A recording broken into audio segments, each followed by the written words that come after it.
सुप्रभात बच्चों।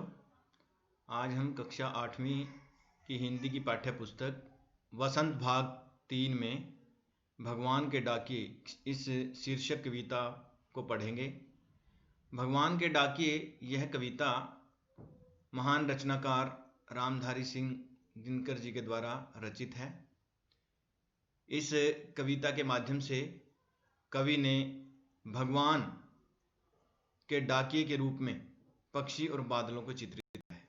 उन्होंने कहा है कि पक्षी और बादल दोनों प्रकृति का हिस्सा है, भगवान के डाकिए हैं, अर्थात ईश्वर के लिए संदेश वाहक का काम करते हैं और ईश्वर द्वारा दिए गए प्रेम, भाईचारे और सौहार्द संदेश एक स्थान से दूसरे स्थान तक पहुंचाने का कार्य करते हैं।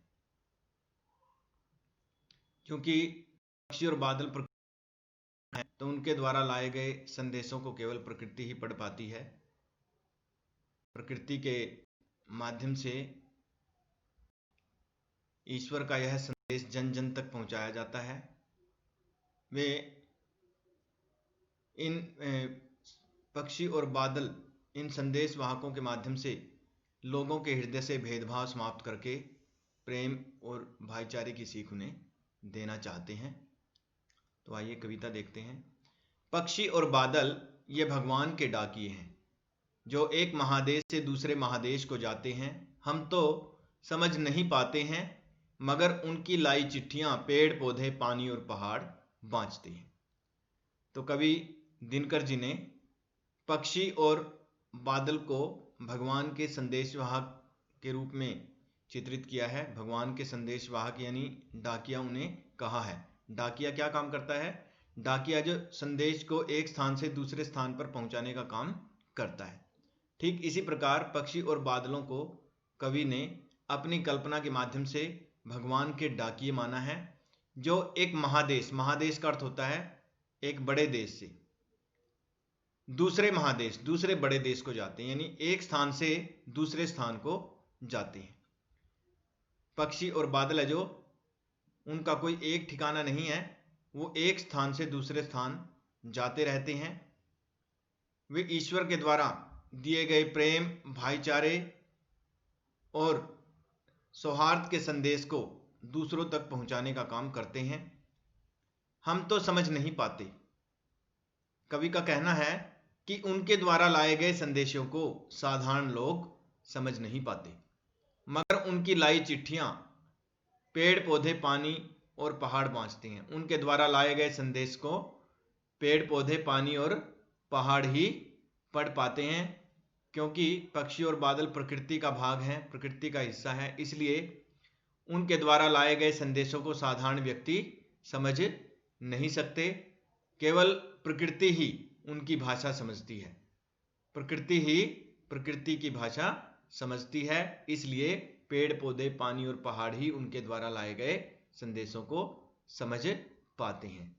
उनके संदेश साधारण लोगों की पहुंच से परे होते हैं। बाँचना का अर्थ होता है बोलना या कहना। हम तो केवल यह आंकते हैं कि साधारण व्यक्ति तो केवल यही आंकते हैं, आंकना अर्थात समझना, केवल यही समझते हैं, यही अनुमान लगाते हैं कि एक देश की धरती दूसरे देश को सुगंध भेजती है और वह सौरभ हवा में तैरते हुए पक्षियों की पांखों पर तिरता है। एक देश का भाप दूसरे देश में पानी बनकर गिरता है। तो हम तो केवल, अर्थात हमसे अभिप्राय यहाँ पर साधारण लोगों से है कि साधारण लोग तो केवल यही आंकते हैं, यही समझते हैं, केवल यही अनुमान लगाते हैं कि एक देश की धरती, एक देश की जो धरती है वो हवा के माध्यम से अपनी सुगंध, अपनी खुशबू दूसरे स्थान पर भेजती है, अपना प्रेम, अपना सौहार्द दूसरे स्थान पर भेजते हैं। और वह सौरभ, वह सुगंध, सौरभ का अर्थ सुगंध है, सुगंध का अर्थ खुशबू है यहाँ पर।